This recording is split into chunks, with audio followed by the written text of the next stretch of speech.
tambah lapangan ini. Mama lihat dia punya air tergenang. Ini rusak setelah berapa lama dipakai, Bu? Belum dipakai. Oh, belum dipakai langsung rusak. Oh. Iya. Angin tiup di pintu sudah rusak memang. Pada 3 Juli 2024, tim Klub Jurnalis Investigasi atau KJI NTT kembali merilis liputan mengenai proyek pengadaan pemerintah. Kali ini, tim KJI mengungkap bagaimana persoalan dalam pelaksanaan proyek revitalisasi sekolah atau yang dikenal dengan proyek Merah Putih di Kabupaten Rotendao, Nusa Tenggara Timur.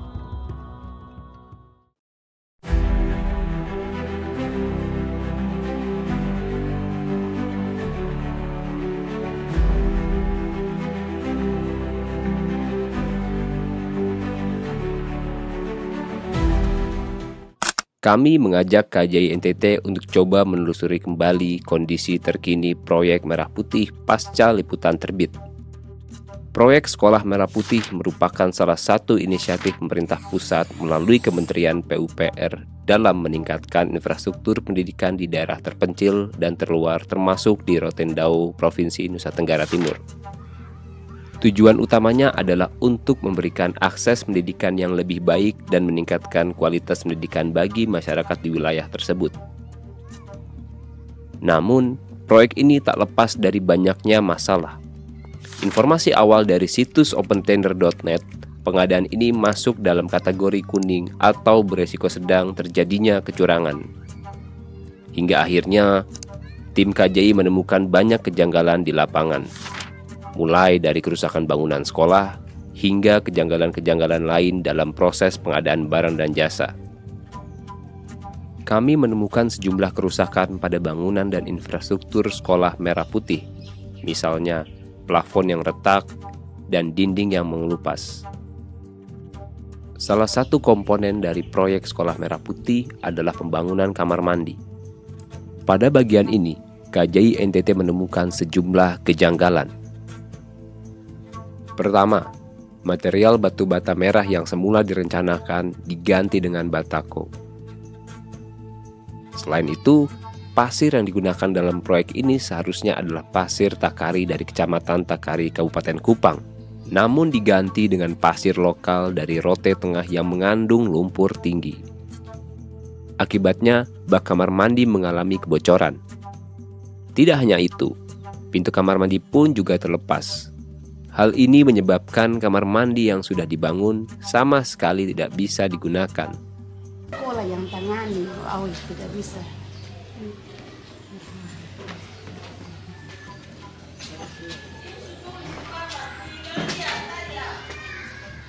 Pintunya rusak ya, Bu ya? Iya, belum bisa dipakai.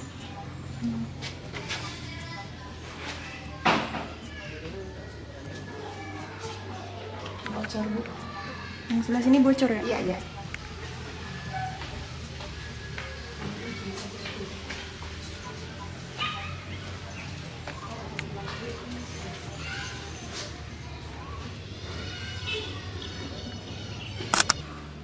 Ini rusak setelah berapa lama dipakai, Bu? Belum dipakai. Oh, belum dipakai langsung rusak. Oh. Iya. Iya, iya. Itu sudah sempat direhab, dibongkar, tapi tetap saja ya rusak, rusak iya. ya. Bocor yang Iya, sebelah sini bocor, ini bocor. Yang itu pintunya patah kalau ya. masalah pintu kan bisa diperbaiki. Iya. Hanya kalau baknya sudah jadi pasti. Iya. Jadi memang kondisi WC-nya belum dipakai sudah rusak begini, sudah ini. Jadi sudah rusak dari awal. Iya, sudah rusak sebelum pakai. Angin tiup di pintu sudah rusak memang. Jadi tidak bisa difungsikan oleh guru maupun anak-anak. Iya, tidak bisa. Itu baknya kosong, itu kenapa? Bocor. Sudah pernah ini sekolah sudah berusaha untuk ini cat dalam tidak bisa. Di situ juga mungkin tersumbat. Selain itu, komponen lain dari proyek Sekolah Merah Putih adalah perbaikan lapangan sekolah. Namun, meski baru digunakan sebentar, lapangan tersebut sudah mengalami kerusakan. Permukaannya tidak rata dan terkelupas. Bahkan saat hujan, lapangan ini tergenang air dan menjadi becek. Kondisi ini tentu sangat mengganggu dan bisa membahayakan anak-anak ketika berada di sekolah. dengan Tambah lapangan. lapangan. Lapangan ini Mama lihat dia punya air tergenang. Lapangan juga tidak bisa difungsikan kalau Bisa, hujan bisa. begini. Yang tidak bisa. Kalau hujan Hujan tidak bisa dibersihkan. Hujan tidak bisa ya karena air tergenang. tergenang. Ya. Sudah yang kering. Kejadian serupa juga terjadi di 18 sekolah dasar yang menerima bantuan program Sekolah Merah Putih. Bahkan, liputan KJI NTT mengungkap seluruh kepala sekolah dasar yang menerima bantuan program Sekolah Merah Putih menolak menandatangani berita acara serah terima pekerjaan proyek karena masih banyak kerusakan yang belum diperbaiki. Proyek Sekolah Merah Putih ini merupakan program Kementerian PUPR yang dilaksanakan melalui Satuan Kerja Pelaksanaan Wilayah 1 NTT. Hasil penelusuran KJI melalui situs opentender.net menemukan proyek ini dimenangkan oleh PT Dua Sekawan milik Haji Darwis. Mereka menawarkan harga lebih rendah yakni 38 miliar dari total nilai awal yang ditetapkan pemerintah sebesar 48 miliar. Dalam perjalanannya, nilai proyek kemudian naik menjadi 43 miliar selama pengerjaan.